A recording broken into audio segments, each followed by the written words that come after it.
플랜트 현장 공사의 쉬운 이해를 돕기 위해 만든 무료 나눔 지식 채널 플랜트 김 소장이에요. 잘 지내고 계시죠? 이번 시간에는 스테인리스강 용접의 숨겨진 비밀, 페라이트 함량에 대한 미스터리에 대해서 아주 쉽게 설명드려 보겠습니다. 용접부에서 페라이트 함량이 왜 중요한 것인지 용접 품질 관리의 핵심을 파헤쳐보는 유익한 시간이 되었으면 좋겠습니다. 구독과 좋아요, 댓글과 알람 설정은 잊지 않으셨죠? 자, 그럼 출발해 보시죠. 용접 현장에서 오스테나이트계 스테인리스강을 다루다 보면 한 가지 흥미로운 사실을 발견하게 됩니다. 바로 약간의 델타 페라이트가 용접부에 존재할 때 고온 균열이 현저히 줄어든다는 것입니다. 고온 균열이란 무엇일까요? 용접봉으로 금속을 녹여붙이는 과정에서 또는 용접 직후 금속이 식어가는 동안 갑자기 나타나는 갈라짐을 말합니다. 특히 용접 금속이 완전히 굳기 직전, 응고의 마지막 단계에서 주로 발생하는데 이는 용접에서 가장 피하고 싶은 악몽과도 같은 현상입니다. 이 델타 페라이트는 용접 과정의 특별한 산물입니다. 용접 중 스테인리스강이 용융점 이상의 높은 온도로 가열되면 냉각 과정에서 1450도부터 가장 먼저 형성되기 시작해서 약 1400도부터는 오스테나이트로 변태합니다. 하지만 계속된 냉각 과정에서 대부분이 오스테나이트로 변환되지만 일부 델타 페라이트는 상온까지 그대로 유지되어 용접부에 남게 됩니다. 순수한 오스테나이트 스테인리스강은 그 자체로 우수한 재료이지만 용접 과정에서는 약점을 드러냅니다. 100% 오스테나이트 구조는 응고 과정에서 상당한 수축을 겪으며 높은 열팽창 계수로 인해 내부에 큰 응력이 발생합니다. 더 심각한 문제는 황이나 인 같은 불순물이 결정립 경계, 즉 금속 내부의 작은 입자들 사이의 경계에 모여 취약한 지점을 만든다는 것입니다. 그렇다면 델타 페라이트는 어떻게 이런 문제를 해결할까요? 첫째, 델타 페라이트 구조는 그 특유의 BCC 결정 구조와 낮은 충진율 덕분에 황과 인 같은 유해 원소를 마치 스펀지처럼 흡수합니다. 이렇게 흡수된 불순물은 결정립 경계에 모이지 못하고 결과적으로 취약점이 크게 줄어듭니다. 또한 델타 페라이트는 오스테나이트와는 다른 결정 구조를 가지고 있어 두 구조가 만나는 경계면은 훨씬 더 복잡해집니다. 이 복잡한 입계 구조는 균열이 한 방향으로 쉽게 진행되는 것을 방해합니다. 마치 미로처럼 균열의 진행 경로를 복잡하게 만들어 균열이 커지고 확산되는 것을 효과적으로 막아줍니다. 이해를 돕기 위해 건축의 예를 들어보겠습니다. 오스테나이트만 있는 용접부는 철근 없이 지은 순수 콘크리트나 벽돌 건물과 같습니다. 콘크리트만으로 건물을 지으면 시간이 지나면서 온도 변화나 외부 힘에 의해 쉽게 균열이 생깁니다. 특히 건조되는 과정에서 수축하며 틈이 생기고 결국 크게 갈라지게 됩니다. 반면 페라이트가 포함된 용접부는 철근이 들어간 콘크리트 건물과 같습니다. 콘크리트 속에 철근이 조금만 섞여도 이 철근이 콘크리트가 수축할 때 발생하는 힘을 분산시키고 균열을 미리 흡수해줍니다. 결과적으로 건물 전체가 훨씬 튼튼해지고 쉽게 무너지지 않습니다. 결론적으로 스테인리스강 용접 시 페라이트는 마치 건물의 철근처럼 작용하여 금속이 굳어가는 과정에서 생기는 균열을 효과적으로 막아주는 역할을 합니다. 이것이 바로 고품질 스테인리스강 용접에서 적절한 페라이트 함량을 유지하는 것이 매우 중요한 이유입니다. 그렇기 때문에 스테인리스강 용접에서 페라이트 넘버를 꾸준히 측정하며 용접부의 품질을 지속적으로 모니터링하는 것입니다. 오스테나이트계 스테인리스강 용접에서 페라이트 함량은 품질이 핵심이지만 이를 정확히 측정하는 방법은 시대에 따라 크게 변화해왔습니다. 과거로 돌아가 보면 페라이트 함량을 측정하는 전통적인 방법은 금속 조직학적 접근이었습니다. 용접부를 실제로 절단하고 정교하게 연마한 후 특수 약품으로 애칭하여 현미경으로 관찰했죠. 연구원들은 격자점 계수법이라는 방식을 사용했는데 말 그대로 격자를 미세 조직 위에 올려놓고 페라이트에 해당하는 점의 비율을 세는 방법이었습니다. 하지만 이 방법은 무엇보다 파괴 검사였기 때문에 실제 사용될 용접물을 직접 테스트할 수는 없었습니다. 또한 시편을 애칭할 때 사용하는 약품의 농도, 애칭 시간, 연마 상태에 따라 페라이트와 오스테나이트의 구분이 선명하지 않는 경우도 있었고 현미경으로 관찰하는 사람의 주관적 판단도 결과에 영향을 미치기도 했습니다.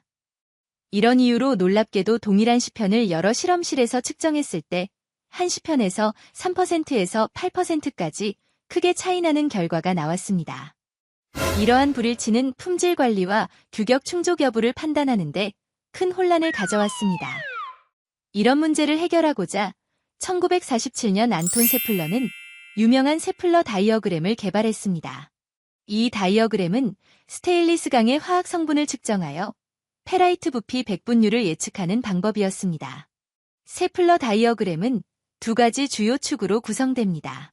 가로축은 크롬 당량으로 페라이트 형성을 촉진하는 원소들인 크롬, 몰리브덴, 실리콘 등의 함량을 종합한 값입니다. 세로축은 니켈 당량으로 오스테나이트 형성을 촉진하는 원소들인 니켈, 망간, 구리 등의 함량을 종합한 값입니다. 이 두 값을 계산한 후 다이어그램상의 점을 찍으면 그 위치에 따라 페라이트 함량을 예측할 수 있었습니다. 하지만 이 접근법도 완벽하지는 않았습니다. 첫째, 여러 기관이 동일한 재료를 분석해도 실험 장비, 분석 방법, 시료 채취 위치 등에 따라 화학 성분 분석 결과가 달라질 수 있었습니다. 이렇게 분석 결과가 달라지면 계산된 크롬 당량과 니켈 당량도 달라져 예측된 페라이트 함량에 차이가 생겼습니다. 둘째, 세플러 다이어그램은 질소와 같은 중요한 원소를 고려하지 않았습니다. 질소는 강력한 오스테나이트 형성 원소로서 소량만 존재해도 페라이트 형성을 크게 억제하기 때문에 이를 반영하지 않은 세플러 다이어그램에는 페라이트 함량이 실제보다 더 높게 계산되었습니다. 셋째, 망간과 같은 일부 원소의 영향이 부정확하게 처리되었습니다. 세플러 다이어그램에서는 망간을 오스테나이트 형성 원소로만 계산했지만 실제로 망간은 농도에 따라 오스테나이트나 페라이트 형성에 모두 영향을 줄 수 있는 이러한 복잡한 상호작용이 제대로 반영되지 않았기 때문에 예측 정확도가 떨어졌습니다. 이러한 여러 한계점으로 인해 세플러 다이어그램만으로는 정확한 페라이트 함량을 예측하기 어려웠고 이는 품질 관리에 중요한 문제가 되었습니다. 이런 어려움 속에서 현대적인 해결책이 등장했습니다. 바로 페라이트 넘버를 사용한 자기적 측정법입니다. 이 방법은 페라이트가 자성을 띠고 오스테나이트는 비자성이라는 기본 원리를 활용한 것입니다. 즉, 페라이트 함량이 높을수록 자기적 인력이 강해지고 이 인력의 크기를 전자적으로 측정하여 페라이트 넘버로 표시하는 것입니다. 측정 시 주의할 점은 표면 상태입니다. 페인트나 코팅이 있는 경우에는 정확한 측정을 위해 제거해야 합니다. 페인트층이 얇더라도 측정 결과에 영향을 줄 수 있기 때문입니다. 또한 표면이 거칠거나 불균일한 경우에도 측정 오차가 발생할 수 있으므로 가능하면 표면을 매끄럽게 준비하는 것이 좋습니다. 다만 측정 전에 연마나 가공을 과도하게 할 경우 표면의 페라이트 함량이 변할 수 있으므로 주의해야 합니다. 이 방법의 장점은 놀라웠습니다. 무엇보다 비파계 검사였기 때문에 실제 사용될 용접부를 직접 측정할 수 있고 또한 여러 위치의 페라이트 함량을 매그너 게이지를 가져다 대기만 하는 것으로 확인할 수 있어 품질 관리가 훨씬 용이해졌습니다. 또한 측정이 빠르고 간편해 현장에서도 쉽게 사용할 수 있었습니다. 측정 재현성도 매우 높아서 플러스 마이너스 1 페라이트 넘버 이내의 오차로 측정이 가능했습니다. 이는 같은 위치를 반복 측정하거나 다른 장비로 측정해도 거의 동일한 결과를 얻을 수 있다는 의미입니다. 여러 실험실 간 일치도도 크게 향상되어 이전에 3%에서 8%까지 차이가 나던 문제가 크게 해소되었습니다. 이 방법은 1974년 AWS A4.2와 1985년 ISO 8249로 표준화되어 세계적으로 인정받게 되면서 용접 품질 관리가 한층 더 신뢰성을 갖게 되었고 높은 안전성이 요구되는 원자력, 항공우주, 석유화학 산업 등에서도 널리 사용되게 되었습니다. 페라이트 측정 기술이 발전하면서 흥미로운 사실이 밝혀졌습니다.